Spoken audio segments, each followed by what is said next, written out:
जनाब चेयरमैन दो तीन बातों की तरफ इशारा करूंगा। जी बुनियादी बात तो ये है कि ये जो मगरिब का एक तसव्वुर है और बड़ा खूबसूरत तसव्वुर है और बड़ी कशिश के साथ और बड़ी रंगीनी के साथ हमारे सामने पेश किया जाता है, दुनिया के सामने पेश किया जाता है। उसको कभी जमहूरियत का नाम देते हैं, कभी इंसानी हुकूक का नाम देते हैं, कभी आज़ादी इजहार राय का नाम देते हैं, लेकिन उनके दिलों के अंदर वो कदूरत भरी हुई है जो कभी इस तरह के इक़दामात की शक्ल में सामने आती है, कभी तौहीन रसालत की शक्ल में सामने आती है, कभी मुस्लिम बेजारी और मुस्लिम आज़ारी की शक्ल में सामने आती है। अल्लामा के अशार का हवाला दिया है मुश्ताक साहब ने। अल्लामा का एक बड़ा मशहूर शेर है, तूने क्या देखा नहीं मगरिब का जमहूरी निज़ाम, चेहरा रोशन अंदरूं चंगेज से तारीख तर। ये अंदरूं है, ये उनका बातन है, ये उनकी रूए फ़िक्र है जो इस तरह के इक़दामात की शक्ल में सामने आती है। इससे पता चलता है कि वो कितने रोशन ख्याल हैं, इससे पता चलता है कि उनकी सोच कितनी जमहूरी है, इससे पता चलता है कि वो दूसरों के मज़हब के बारे में, दूसरों के अकायद के बारे में, दूसरों के नज़रियात के बारे में, दूसरों के एहसासात और जज्बात के बारे में कितना एहतराम रखते हैं। अब कुरान की तज़हीक करके या तौहीन करके या उसे जलाकर या उसे फाड़ कर या उसे पैरों में रौंद कर आप क्या हासिल करना चाहते हैं? क्या इससे कुरान करीम नौज़ुबिल्लाह ख़त्म हो जाएगा? वो तो अगर मादी शक्ल में ख़त्म भी हो जाए तो लाखों करोड़ों इंसानों के दिलों के अंदर महफूज है। उन दिलों को निकाल के कैसे कहाँ ले जाओगे, सिवाय इसके कि आप अपने बोझ का इजहार करते। ये आज़ादी इजहार राय नहीं है सर, ये आज़ादी बोझ है, ये आज़ादी नफरत है, ये आज़ादी है उस कदूरत की जो उनके दिलों के अंदर पाया जाता है। उसे पता भी नहीं है कि इस किताब के अंदर क्या लिखा हुआ है, वो जानता ही नहीं है। वो इस किताब को इस तरह इसलिए तौहीन करना चाहता है कि वो मुझसे नफरत करता है, इस्लाम से नफरत करता है, मुसलमानों से नफरत करता है। हमारे दीन के अंदर हमारी बेशुमार कमज़ोरियाँ हैं हमारे अंदर, लेकिन मैं समझता हूँ कि हमारे अंदर मुसलमानों के अंदर क़ुव्वत बर्दाश्त ज़्यादा है, तहम्मुल ज़्यादा है, सब्र ज़्यादा है, दूसरे मज़ाहिब का एहतराम ज़्यादा है, अक़लियतों का एहतराम ज़्यादा है।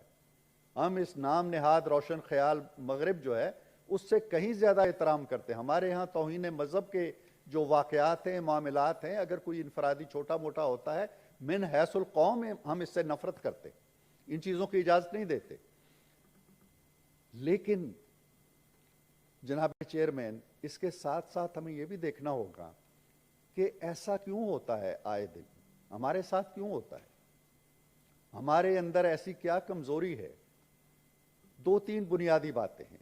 एक तो ये है कि जो इस्लाम जिसकी तालीमात का अभी मेरे मोहतरम बुज़ुर्ग ने ज़िक्र किया, जहाँ परिंदों के हकूक़ हैं, जहाँ जानवरों के हकूक़ हैं, जहाँ फसलों के हकूक़ हैं, जहाँ दरख्तों के हकूक़ हैं, जिस दीन ने सबसे पहले ख़ातीन के हकूक़ का तसव्वुर दिया, इंसानी हकूक़ का तसव्वुर दिया। हुज़ूर सल्लल्लाहु अलैहि वसल्लम को मोहसिन इंसानियत कहा जाता है, पूरी इंसानियत पे एहसान बन के वो आए। लेकिन हमारा जो चेहरा है, जो हम अपना चेहरा पेश करते हैं दुनिया के सामने, वो इन सिफात पर मुश्तमिल नहीं है, इस किरदार का हामिल चेहरा नहीं है। हमारा चेहरा जो वहाँ बनता है वो कुछ और बनता है, वो मैं उसकी तफसील में नहीं जाना चाहता। उसमें पता नहीं किस किस तरह की चीज़ें आती हैं, दहशतगर्दी आती है और क्या चीज़ आती है, वो हमें एक और पैमाने से जानते हैं। शायद ये पैगाम हम उन तक पहुँचाने में नाकाम है। AK बरोई मरहूम ने एक दफ़ा कहा था कि मैं समझता हूँ कि अगर हम मुसलमानों को ना देखें या हमारे मुसलमानों का किरदार लोगों की दुनिया के सामने ना हो, तो मैं समझता हूँ कि कुरान को पढ़ के आधी दुनिया मुसलमान हो जाएगी। वो मुसलमान इसलिए नहीं होते कि कुरान को देख के तो उनका दिल मचलता है, हमें देख के उनका दिल दूर हो जाता है। तो ये जो चीज़ें हैं, कमज़ोरियां हैं। फिर अभी इस्लामी कॉन्फ्रेंस का जिक्र हुआ, उम्मत मुस्लिमा का जिक्र हुआ, ये बड़ी हसीन तराकीब हैं, हसीन इस्तिलाहात हैं, हसीन इदारे हैं। अमलन वो जो अल्लामा ने कहा था ना कि बुझी इश्क की आग अंधेर है, मुसलमान नहीं राख का ढेर है। हम राख का ढेर हैं। हम इस तरह की तकरीरें करके थोड़ी बहुत एक चंगारी तो सुलगा सकते हैं, अमलन हम कोई इनकलाब नहीं ला सकते, कोई तब्दीली नहीं ला सकते। आप देखिए इसराइल इतना सा मुल्क है, 2000 या 2200 किलोमीटर का, और उसके आसपास उर्दन भी बैठा हुआ है, तो शाम भी बैठा हुआ है, तो मिस्र भी बैठा हुआ है, लबनान भी बैठा हुआ है। उससे 10 गुना ज़्यादा रकबा है, उससे कोई 50 गुना ज़्यादा आबादी के मुल्क हैं, वो बैठा हुआ है। हम कुछ नहीं कर सकते। 56 या 57 इस्लामी ममालिक हैं, 3 करोड़ किलोमीटर से ज़्यादा उनका रकबा है, लेकिन वो 20,000 वाला हम पे हावी है, इसलिए कि हम राख का ढेर हैं। और राख का ढेर क्यों है? हम साइंस में पीछे, हम टेक्नोलॉजी में पीछे, हम तालीम में पीछे, हम सेहत में पीछे, हम मईशत में पीछे, हम सफारतकारी में पीछे, हम हर चीज़ में पीछे। तो जब एक पीछे रह जाने वाली, वो जो मियाँ मोहम्मद बख्श ने कहा था ना कि लिसेदा की जोर मोहम्मद नस जाना या रोना, ये हमारा रोना है, या कहीं हम भाग जाते हैं या रोते हैं। तो ठीक है, इस रोने में मैं भी शरीक हूँ, मैं भी इसकी मजम्मत करता हूँ पुरजोर अल्फाज में, इसलिए कि इससे ज़्यादा हम कुछ कर नहीं सकते। बहुत शुक्रिया। जनाब सेनेटर ताज हैदर साहब। शुक्रिया जनाब